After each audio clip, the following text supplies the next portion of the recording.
29 octobre 2020.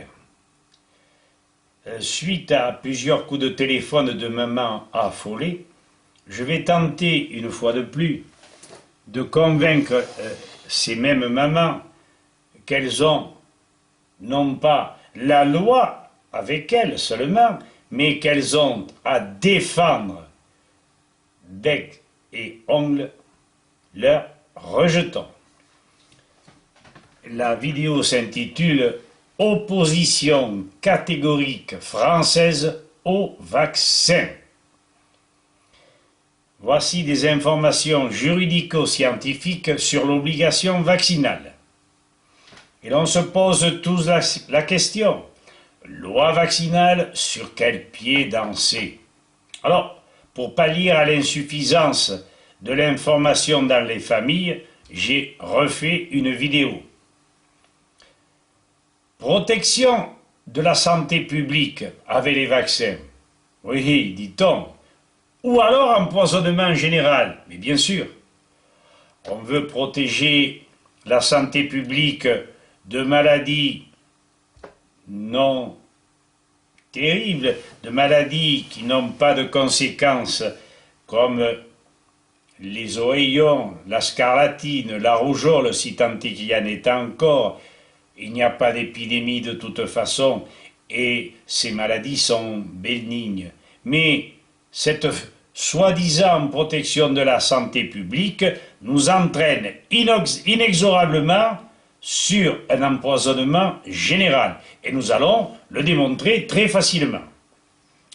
J'ajoute que, suite à l'intervention de François Asselineau du 29-10-2020 sur le thème « Reconfinement, réaction de François Asselineau », je mettrai le lien dans ma vidéo, nous retenons sa critique lapidaire à l'encontre du chef de l'État.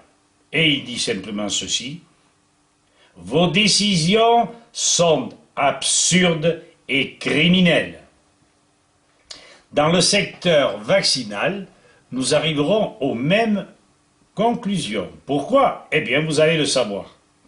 D'abord, le médecin doit apporter la preuve qu'il a donné une information loyale. Ceci par les arrêts de la Cour de cassation du 25 février et du 14 octobre 1997. Et nous savons que ces arrêts sont toujours en cours, n'est-ce pas? De même que la loi Kouchner, qui est opposée à l'obligation vaccinale ou à la contrainte. On rappelle que non seulement le médecin a un devoir d'information vis-à-vis des patients, mais également que le praticien a le devoir, pour tous les actes qu'il pratique, d'apporter la preuve qu'il a donnée au patient, une information claire, loyale, appropriée et exhaustive sur tous les risques encourus, sous peine de poursuite. Et nous osons dire que ces informations sont trop souvent non transmises, puisque les médecins oublient de consulter le Vidal et la notice inquiétante contenue dans chaque boîte de vaccin. Ces informations auraient au fait de convaincre le patient de refuser l'injection. Mais pas que. La majorité des médecins ne devraient-ils pas savoir, et ça c'est vachement important et tout le monde l'oublie, qu'en multipliant les vaccinations, on augmente le risque d'introduire des antigènes apparentés à des molécules de l'organisme, créant ainsi des maladies auto-immunes dont la fréquence ne cesse d'augmenter. Où se trouve le bénéfice de protéger l'enfant contre des maladies bénignes s'il doit souffrir ensuite toute sa vie d'un diabète insulinodépendant? Ils sont légion. Et nous ne parlons pas d'autisme et d'hyperactivité. C'est une catastrophe dans les familles. Il ne saurait y avoir de loi d'obligation vaccinale en Europe. En effet, l'article R 4127-36 du Code de la santé publique précise que le médecin doit obtenir dans tous les cas le consentement du patient avant toute intervention. Sur le plan européen, La Convention d'Oviedo, signée en 1997, stipule également que l'intérêt et le bien-être de l'être humain, retenez-le, doivent prévaloir sur le seul intérêt de la société ou de la science, signifiant que les lois d'obligation vaccinale françaises sont en réalité obsolètes, comme le démontre l'arrêté Salvetti du 9 juillet 2002. En vertu de cette affaire, il ne saurait y avoir le moindre acte médical obligatoire dans aucun pays d'Europe. L'arrêté de la Cour européenne des droits de l'homme, section I1 du 9 juillet 2002, requête numéro 42-197-98, fait jurisprudence. Alors, on pose la question, peut-on imposer quand même la vaccination? Clémentine Lequillerier, maître de conférence à Paris Descartes et spécialiste du droit de la santé, revient sur ces arguments. Dit-elle, ils ont à mon sens peu de chances d'aboutir. La loi Kouchner pose en effet le principe du consentement éclairé des patients qui ont le droit de refuser un soin. Cependant, elle ajoute, toutefois, certains actes médicaux peuvent être imposés, notamment pour des raisons de protection de la santé publique. Mais de qui se moque-t-on? Veut-on une victoire à la Pyrrhus?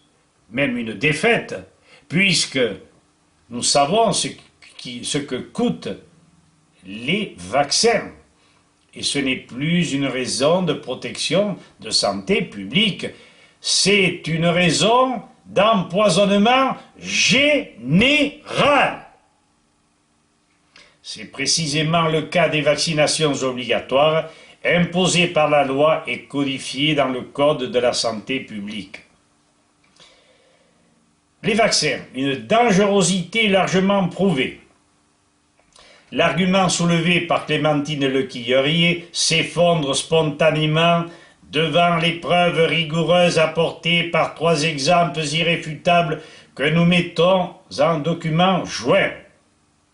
D'abord, l'intervention du professeur Boydalé, chimiste, toxicologue, Elkarod, nutridétoxicologue, dans leur livre Les racines de nos maladies, page 219, édition Dauphin. Tenez-vous bien, en 2016, 640 000 victimes. Et pas que des otites à répétition, de l'acné, de l'eczéma, mais de l'autisme, de l'hyperactivité, j'en passe, et des cancers et bien d'autres maladies auto-immunes. Ensuite, le certificat d'expertise du professeur Jean-Bernard Fourtillan, agrégé en pharmacocinétique, démontre la toxicité des adjuvants tels l'aluminium, interdit par l'OMS en 1996, mais aussi, et on le sait, et Kennedy Robert en Amérique a fait cesser le scandale, mais aussi le mercure et divers adjuvants tout autant mortifères. Donc en Amérique, à moins que je ne me trompe, il n'y a plus d'obligation vaccinale. Un document complet sur les vaccins fourni par un ancien chef de laboratoire, document paru sur Artemisia College il y a 2 ou 3 ans. Nous pouvons transmettre par mail ces documents, les réclamer à jacques.dodon@orange.fr. Nos législateurs portent une lourde responsabilité. Ces 3 seules preuves sont édifiantes et condamnent ceux qui exigent l'obligation vaccinale, puisqu'elle met en péril la vie des nourrissons et bambins.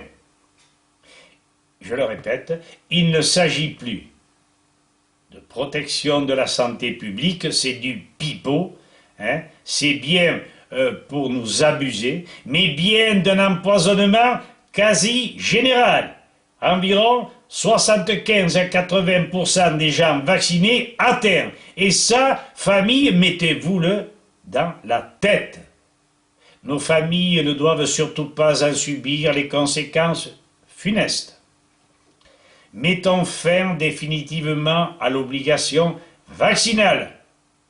Depuis janvier 2018, selon la date de naissance, les enfants sont soumis à des vaccinations différentes, sauf contre-indication médicale, trop rarement employée. Les médecins ont peur, malgré la loi. Les vaccinations sont réclamées qu'il y ait eu, dans la famille ou pas, des accidents notoires chez les aînés pour l'entrée en collectivité, crèche, assistante maternelle, école. Les sanctions spécifiques prévues pour la non-vaccination ont été supprimées et les parents ont un délai de 3 mois après l'admission pour régulariser la situation. Mais nous n'en sommes plus là. Ainsi, on peut légalement repousser tous les vaccins jusqu'à l'entrée en collectivité, mais aller bien plus loin. Vu le caractère mortifère des vaccins, largement démontré par des centaines de médecins, d'experts, de biologistes, de professeurs, de pharmaciens, je le répète, largement démontré scientifiquement, ne suffirait-il pas d'un certificat médical de bonne santé à remettre aux responsables de la crèche ou de l'école pour que l'enfant soit accepté? Une histoire de famille, mais de toute façon qui ne porte en rien, qui ne porte pas de problème particulier à quiconque.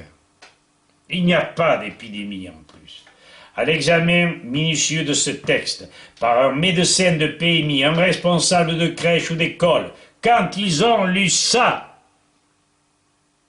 n'importe quelle personne honnête, n'importe quelle maman, n'importe quel responsable de crèche ou d'école, qui réprouverait ce texte, serait facilement convaincu de complicité d'empoisonnement.